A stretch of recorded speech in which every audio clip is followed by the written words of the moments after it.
Regresamos a Emblemas TV, el poder de la imagen y de la información. El día de hoy nos encontramos aquí en la ciudad de Monterrey, Nuevo León, realizando un reportaje especial referente al Estado laico en México. Y el día de hoy tenemos de invitada a la licenciada Yaredi García Chávez, que tiene el cargo de Delegada Regional del Norte, la Plataforma de Profesionistas y Técnicos Asociación Civil. Además, ella es licenciada en Derecho mexicano y el día de hoy le invitamos para que nos hable un poquito referente a los antecedentes históricos de nuestro país, referente al Estado laico mexicano. Pero para ello, sí nos gustaría que nos platicara la licenciada Yaredi García Chávez cuáles fueron los orígenes, cuáles fueron los antecedentes de nuestro país para los televidentes de Emblemas TV, que nos platique a grandes rasgos cómo fueron los sucesos que se dieron aquí en México. Pues primeramente, ¿verdad? Agradezco la invitación que me ha hecho y es un honor para mí, ¿verdad?, ser partícipe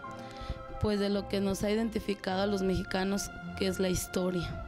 Algo que ahorita ha causado mucho revuelo, sobre todo porque se pretende de una manera sigilosa desmantelar nuestro Estado laico mexicano, y esa es una de las razones por las que agradezco mucho la invitación, porque muchas veces desconocemos nuestra historia y, como dice la frase muy célebre, todo pueblo que olvida su historia está condenado a repetirla. Los antecedentes históricos mexicanos se dieron a raíz de las culturas prehispánicas. Todas ellas evocaban su religiosidad a través de los fenómenos de la naturaleza, como la lluvia, el sol, la agricultura, todo ello en diferente cultura y a diferente Dios ellos evocaban su religiosidad.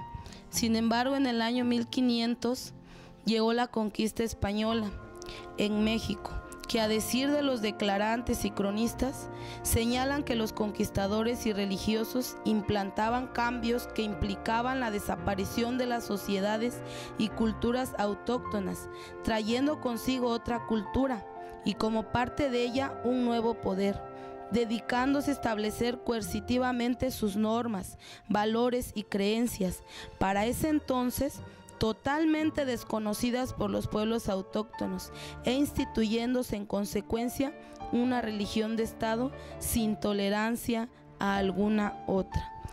El Estado reconocía y protegía únicamente a la Iglesia Católica Romana, dándole prioridad sin tolerancia a ninguna otra, razón por la cual el clero católico se adueñó tanto del poder político como del poder espiritual, teniendo bienes cuantiosos, como lo refiere Lucas Alamán, historiador conservador, quien estima que en las postrimerías del siglo XVIII la mitad de los capitales y de la propiedad urbana y rural era propiedad del poderoso clero, y es evidente que los ingresos de esa institución religiosa provenían de las mercedes de la corona, los donativos privados, el diezmo, las subvenciones parroquiales, consistentes sobre todo en lo que eran las limosnas dominicales, cera colocada en los altares, bautizos, casamientos,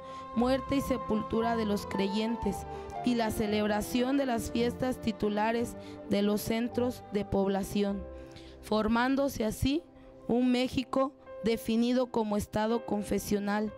Y aún en el México independiente se conservó garantía de protección y monopolio exclusivo a la Iglesia Católica, como la da del 14 de septiembre de 1813 por José María Morelos en Los Sentimientos de la Nación, donde establecía: la religión católica sea la única sin tolerancia de otras, que todos sus ministros se sustenten de todos y solo los diezmos y primicias, y que el pueblo no tenga que pagar más subvenciones que las de su devoción y ofrenda.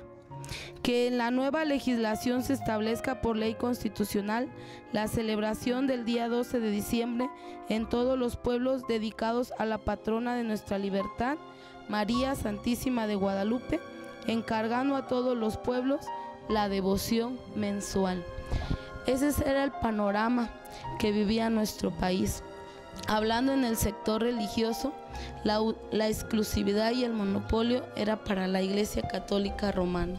Hablando en el sector de la educación, se convertía en la depositaria única y exclusiva de la enseñanza, de la educación. Tan es así que la misma historia nos relata que en el estado de Oaxaca, en su ley orgánica, en el año de 1825, se establecía el catecismo como una asignatura más, como dar letras, como dar matemáticas. También venía el catecismo de la Iglesia Católica Romana. Dentro del sector agrario, la Iglesia Católica poseía la capacidad legal para administrar y adquirir bienes. Luego entonces, cuando algún fiel no cumplía con el pago de sus diezmos, con el pago de sus ofrendas, debía de dejar algo en garantía y dejaba lo que eran sus tierras, lo que eran sus yuntas, lo cual fue haciendo cada día más poderoso al clero romano y llegó a adueñarse de más de la mitad del territorio nacional. Todo esto trajo como consecuencia que nuestro país se sumiera en una situación muy triste, porque la misma historia nos señala que aún para el año de 1850, de acuerdo a un censo del INEGI, el 90% de la población era analfabeta. Este panorama es muy bueno recalcarlo para que más adelante analicemos la razón o las razones fuertes que dieron origen al Estado laico mexicano. En el caso del sector de la religiosidad, podemos hablar que en los conventos, toda persona que aspiraba a ser ya sea novicia o a ser sacerdote, debía de renunciar completamente tanto a su vida individual como a sus bienes, sin siquiera la posibilidad de recuperarla en un futuro. Esas son las parte de los antecedentes que vivió nuestro país y en los cuales nosotros podemos darnos cuenta que no era una situación muy agradable la que vivían nuestros mexicanos, porque estaban sometidos, no podían siquiera pensar durante más de 300 años en tener otro tipo de religión. Aún la misma historia cuenta y señala que los niños eran arrancados de sus familias para ser llevados a los conventos, y eso daba origen para que al regreso de sus casas se contradijeran respecto a sus creencias, puesto que sus padres creían en Tlaloc, creían en Quetzalcóatl, y ellos ya empezaban a creer en unas nuevas divinidades, lo que a lo largo hizo la separación de sus padres y se fueron perdiendo esas culturas autóctonas en nuestro país. Es así como nosotros vamos viendo y analizando que ese sometimiento que hubo fue durante 300 años. Todas esas generaciones que vivieron de 1500 a 1800 únicamente estaban sometidas a una sola forma de creer, puesto que la sola intención de pensar que podían cambiar de forma de religión les implicaba a ellos un sinónimo de muerte, porque iban a ser acusados de herejía y posteriormente llevados a la hoguera por causa de la Santa Inquisición. Toda esa situación se vio en nuestro país durante ese periodo, y es así como a la llegada de Benito Juárez, precisamente viendo que la Iglesia Católica tenía todo el poder político y todo el poder espiritual, empezó a analizar la situación tan deprimente en que vivían sus conciudadanos y comenzó juntamente con otros liberales a luchar por las leyes de reforma, mismas que fueron forjando las bases del Estado laico mexicano. Entonces, la intervención de la Iglesia Católica en los asuntos del Estado impidieron el avance científico y social en nuestro país. Efectivamente, nuestro país se vio sometido durante 300 años a un ambiente de analfabetismo, de discriminación, de violencia, de ignorancia e inclusive aún de fanatismo. Entonces, la búsqueda del Estado laico mexicano se dio en el año de 1857. Efectivamente, la búsqueda del Estado laico mexicano se dio en 1857 con la primer constitución, no solo en México, sino aún hablando internacionalmente, la primer constitución que reconocía la libertad de creencia como un derecho natural del hombre y empezó a alejar de los asuntos del Estado a la Iglesia. La Iglesia quedó únicamente para asuntos de los fieles, para asuntos espirituales, lejos de la participación de la enseñanza, lejos de la participación aún de la prensa, y se dio el primer gran paso legislativo aún a nivel internacional en México. Confirmando lo anterior, la Constitución de 1857 1857 es el primer gran paso legislativo en la búsqueda por ejercer la libertad religiosa, limitando a la Iglesia en sus templos, lejos de la participación política, de la educación, de la prensa. En consecuencia, muchos de sus artículos fueron rechazados por la Iglesia Católica, en razón de que era la primer constitución que no declaraba la religión católica como la única reconocida y protegida por el Estado, además de que en el artículo 3 excluía a la Iglesia de la enseñanza. En el 5 prohibía cualquier contrato que estableciera la pérdida de la libertad individual, ya sea por causa de trabajo, de educación o de voto religioso. En este punto es necesario recalcar que cuando un fiel no cumplía con el pago de sus diezmos y sus tierras ya le habían sido tomadas a favor de abono, entonces sus hijos o su esposa tenía que cumplir con actividades de la parroquia, como es hacer el aseo, hasta que garantizaran el pago del total del diezmo. En el artículo 6 se garantizaba la libertad de expresión y en el 7 la de escribir y publicar escritos sobre cualquier materia, es decir, ya no estaba vedada la libertad de imprenta. En el artículo 3 ponía fin a los privilegios y a los tribunales especiales, y con el 27 ninguna corporación civil o eclesiástica iba a tener la capacidad legal para adquirir en propiedad o administrar por sí bienes raíces. En materia de derecho al voto, los artículos 56 y 77 negaban a los eclesiásticos la posibilidad de ser diputados y presidente de la República. En los artículos 21 y 123 obligaba a todos los funcionarios públicos, antes de tomar posesión de su cargo, a prestar juramento de guardar la Constitución y las leyes que de ella emanasen, y establecía que el Estado era el único que podía intervenir en materia de culto. La Iglesia Católica, por su parte, desaprobó dichos artículos por considerar que ellos amenazaban a la religión y a la Iglesia, además que privaban a sus ministros de derechos reconocidos a los demás ciudadanos, que dañaba a los conventos y que permitía una interferencia civil inaceptable en asuntos religiosos, y el 27 sobre todo discutido porque perdían toda capacidad para poder adquirir bienes. Además, se oponían a que la religión no fuera obligatoria. Por estos motivos, el Papa Pío IX ordenó al clero mexicano el rechazo a la Constitución y comenzó una activa campaña, haciendo creer al pueblo de México que el nuevo código atacaba a la religión. Y como se dictara una ley para que todos los empleados y funcionarios civiles y militares jurasen dicha Constitución bajo pena de perder sus cargos, la Iglesia declaró excomulgados a cuantos cumpliesen ese mandato. Es evidente que esto produjo una situación difícil a los creyentes, quienes se hallaban ante el dilema de perder el puesto en el gobierno o incurrir en las sanciones de la Iglesia, que hasta el momento era la única iglesia autorizada para evocar su religiosidad, como la excomunión o prohibición de sacramentos, aun cuando oficialmente ya había desaparecido el Santo Oficio o la Santa Inquisición. Luego entonces Benito Juárez se enfrentó a una situación muy difícil, porque el aplicar la nueva Constitución traía muchos problemas dentro de la fe de los creyentes, dentro de algo que es propio y natural de los hombres, y ellos pensaban que se les estaba quitando, cuando en realidad se les estaba reconociendo un derecho natural que ellos poseían. Por su parte, comenzaron a encontrarse en dificultades,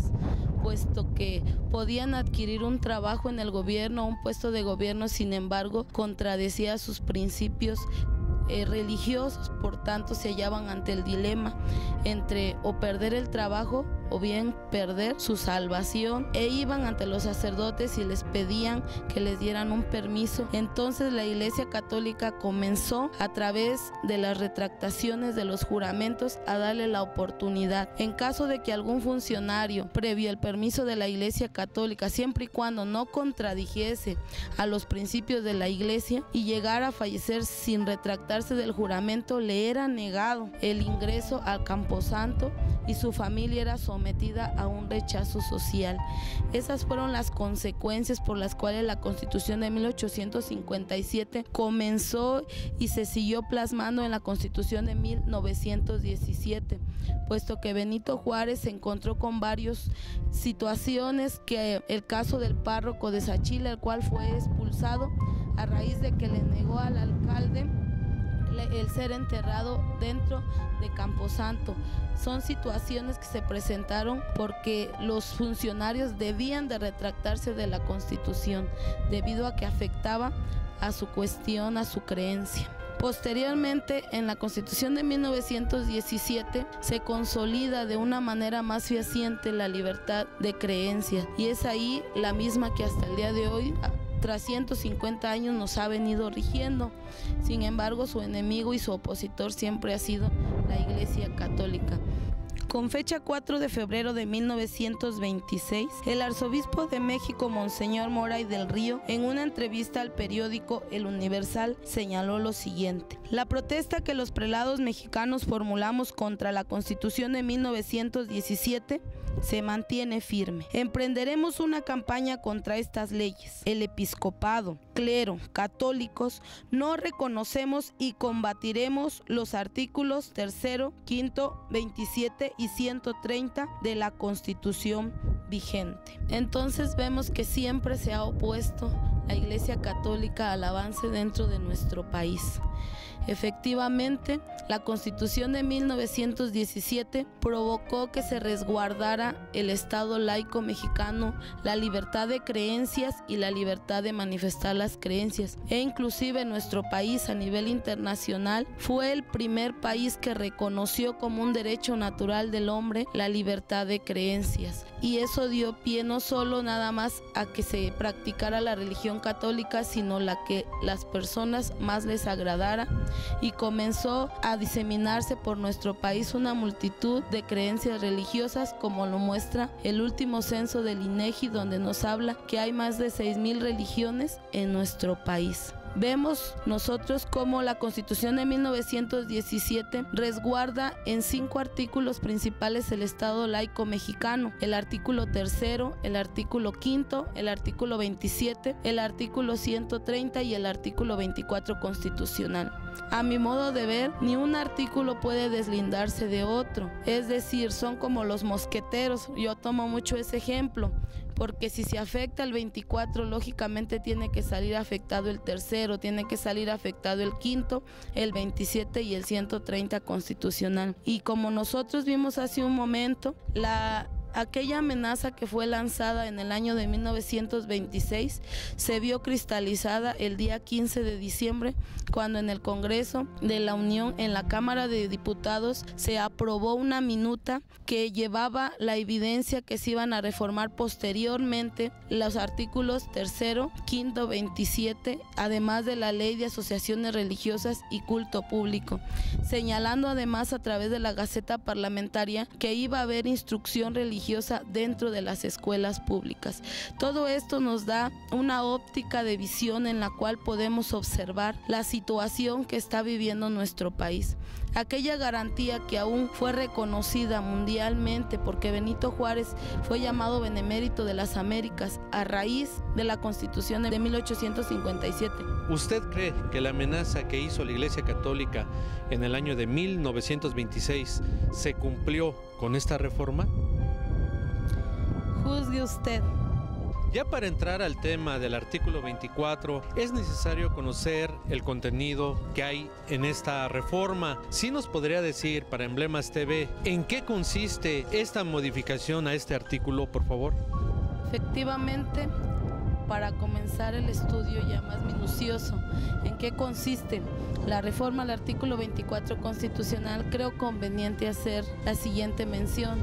El artículo 24 constitucional, tal y como estuvo en 1917, no ha sufrido ninguna modificación ni cambio durante más de 150 años. Entonces, empezaremos primeramente conociendo el contenido del artículo 24 constitucional vigente, para poder así luego entrar al estudio del artículo, cómo pretende quedar reformado. El texto vigente del artículo 24 constitucional señala lo siguiente: todo hombre es libre para profesar la creencia religiosa que más le agrade y para practicar las ceremonias, devociones o actos del culto respectivo, siempre que no constituyan un delito o falta penados por la ley. ley. El Congreso no puede dictar leyes que establezcan o prohíban religión alguna. Los actos religiosos de culto público se celebrarán ordinariamente en los templos. Los que extraordinariamente se celebren fuera de estos se sujetarán a la ley reglamentaria. Como podemos ver,